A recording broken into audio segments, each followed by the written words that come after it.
A federal judge has ordered Google to open its Google Play Store to competition and to make the Android apps in the Play Store library accessible to rivals. While Google said it will ask the court to pause the pending changes on appeal, Epic Games CEO Tim Sweeney tweeted, "The Epic Games Store and other app stores are coming to the Google Play Store in 2025 in the USA without Google's scare screens and Google's 30% app tax, thanks to victory in Epic v. Google." Joining us right now is former White House Chief Technology Officer Aneesh Chopra. He is now the Chief Strategy Officer at Arcadia. And Aneesh, the tweet that came from the Epic CEO, is it too early to declare victory? What happens next?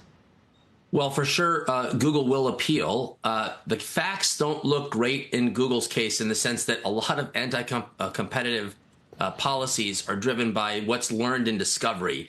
Did they mistreat certain individuals? Were they abusing their position? Even if the underlying questions as to whether an app store is a utility for good or a vehicle for anti-competitive behavior, those bigger questions are left a little bit separated from the fact that here the facts clearly were in the case of Google not necessarily behaving appropriately in this use case. So at the moment, it's a little early to be celebrating. There will be an appeals process, and more importantly, there'll be a technical review on the how we actually separate some of these App Store features.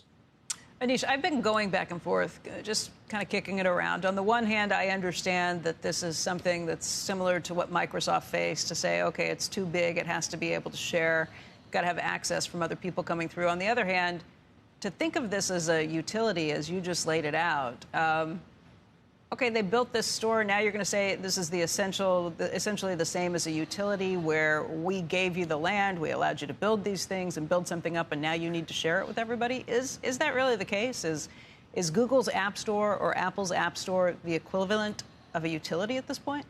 Great question, and I want to separate the two. Apple argued that the hardware, the device we buy, which has all these sensors, is tightly integrated with the way we interact with it, the camera, the sensors. And so that experience is tightly coupled, and that they'll make that available through their terms and conditions for those who wish to buy the smartphone. In Google's case, they've already separated the hardware, say Samsung phones and Google's own phones, from the software. So you could theoretically stitch together another app store and have access to the same controls in the hardware. So it's a little bit of an apples oranges in terms of the products we choose to buy, even though we might view them both as smartphones that deliver app experiences. And the difference is critical because one of the challenges we face is in security. We do not want the freedom to download malware that's going to have our phones and messages shared with foreign adversaries. So that's the trade-off, and why this is a moment to be cautiously optimistic, to be pro-competitive, but we don't want to throw the baby without the bathwater in terms of that's really interesting, because when Apple has said that and made that argument, I've always bought in as an Apple user. I don't want to accidentally download something. I don't want my kids to accidentally download something that then comes in and affects our entire house because we're all sharing Wi-Fi on things. When you hear something like that, that's a bigger concern, I think, than competitive issues that they may be facing. I want the safety to know that I am not going to get hacked or brought in. Is this going to upend that? Actually, in the case of Android, it may be reasonable because there'll be other app stores that may make priority the privacy and security features. They might filter further which apps you get to discover because they've gone through an extra step of security. So I hope the market will respond, I think, in threes, just to be pragmatic.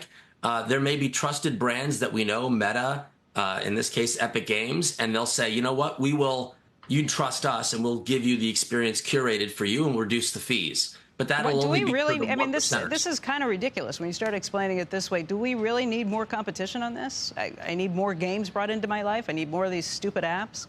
I can't verify the claim, but if you listen to Zuckerberg gave a kind of a podcast last week, and he shared the note that if you added up all the taxes, quote unquote taxes that Meta pays in order to get access to users, because it doesn't control any of these app stores, he said something to the effect of half of his profits. You know, he's realized only half the profit potential. So the numbers do add up. I don't know if that's, again, I can't validate that, but these are big guys complaining that they don't have bigger profit margins. I mean, cry me a river. Again, do I need more of these apps as a consumer? But Aneesh, Well, related to that, could I just ask a margin question?